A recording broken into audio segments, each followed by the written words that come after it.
Okay, now if you want to create the little mini album or coupon book with your own designer paper without a kit, you need to make your own envelopes to start with. So I have a piece of 6x6 designer paper. This is just some retired paper that I had in my stash, and it's cut 6x6, and you'll need a diagonal scoring plate. This is Stampin' Up's diagonal scoring board. It fits right on top of our scoring board, the regular one with the regular score lines. So I'm going to put my 6x6 up here in the upper left hand corner, and we want to score that diagonally at 3 1/4 inches, and I have that marked, and we're going to do that on 2 sides. So I'm going to put my stylus in that little groove there and come down. Then I'm going to completely flip it and do it again on this other side. Then I want to do 2 1/8 on 2 sides. I'm just double checking my measurements. And then flip it around and do 2 1/8 again. Okay, so now we have that scored.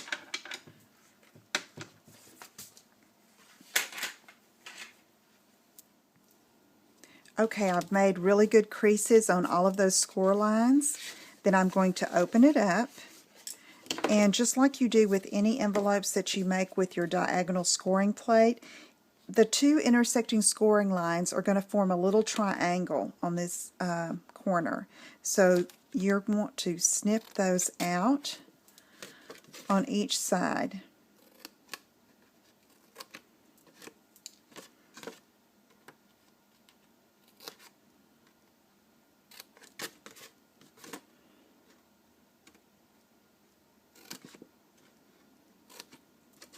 Okay, so then we can just put it together like this, and I'm going to use snail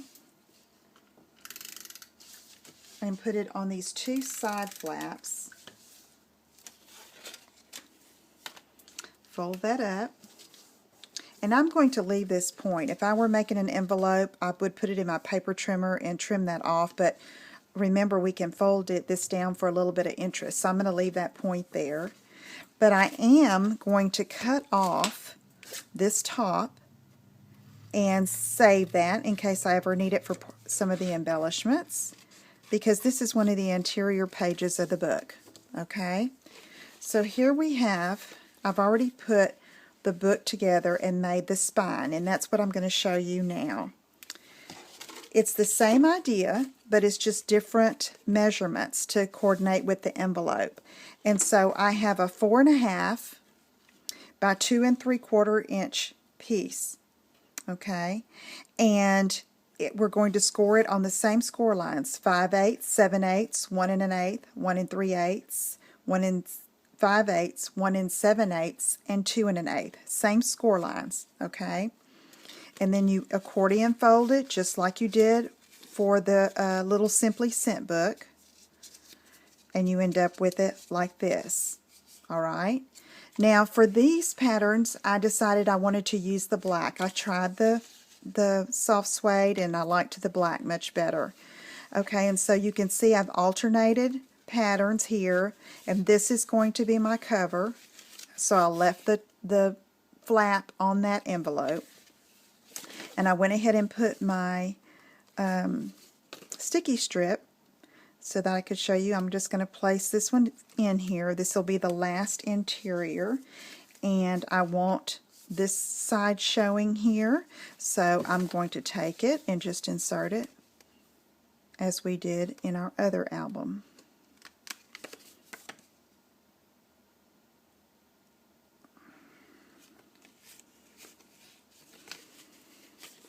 Okay, so there we have our book, and then you can embellish it however you like. I'm going to finish mine now, and then I'll show you what I have for the completed look. Okay, I'm back now, and I've finished my project, and you can see I just have a label here, and I used some vintage looking stamps to complete this one. I wanted more of a masculine feel, so I used some of my old alphabet stamps and just put just my type since they had the old-fashioned typewriter there. I thought that was cute. And for the closure, I used linen thread instead of baker's twine, and I used some antique brads, and I just poked a hole through the edge of the fold over flap, and wound. I actually tied the linen thread around the base. Okay, I put 2 knots in it. Then for this brad, I took my craft scissors, the ones that I think they're called craft and rubber scissors, and I cut the prongs off, and then I put you can see it right there, a Stampin' Dimensional, and that's what makes the closure. Okay, so let me just show you the inside. I just made these little cards, and I'll give you the dimension for the cards in a minute. Stamped those. See the little typewriter.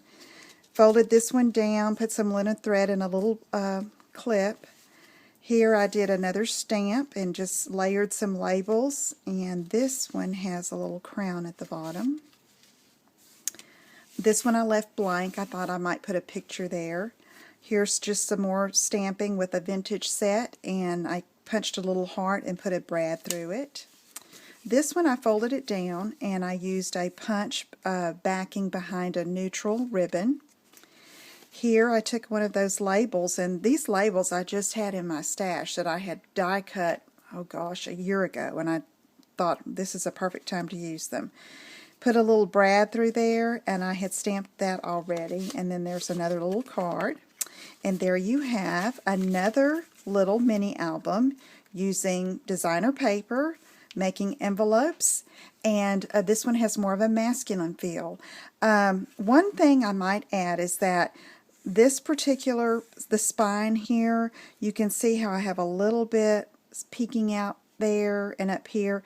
I probably could have gone maybe a 1/4 inch bigger on that, and I'm going to give you the dimensions in a minute, and I'll adjust there. So let me give you those. I have them here on this card. Okay, for the cards, the little inserts, they're 2 3/4 by 4 1/4. For the spine, 2 3/4 by 4 1/2. Let me make an adjustment there. I forgot the one. But you could go almost 4 3/4. Okay, just adjust according to your envelopes. The scoring is the same as on the Simply Sent Sealed with Love kit: 5/8, 7/8, 1 1/8, 1 3/8, 1 5/8, 1 7/8, and 2 1/8. And then you fan fold it just like we did before. The envelopes, you start with a 6x6 piece of designer paper, and then diagonally score it at 3 1/4 inches on 2 opposite sides, and then 2 1/8 inch on the other 2 sides. And remember to cut out the little triangles that are formed by the intersecting score lines. Okay, so I hope you'll give that a try. If you have any questions, please email me at lisa@inkandinspirations.com. I hope you join me again for another online class. And if you enjoyed this and my style of teaching, I encourage you to check out my Inkspiration Classroom with your minimum qualifying order each month of $35 in product. You get a free online class with 2 really exclusive projects reserved only for the Inkspiration Classroom members. So check that out, visit my blog, and I'll see you again soon. Bye-bye.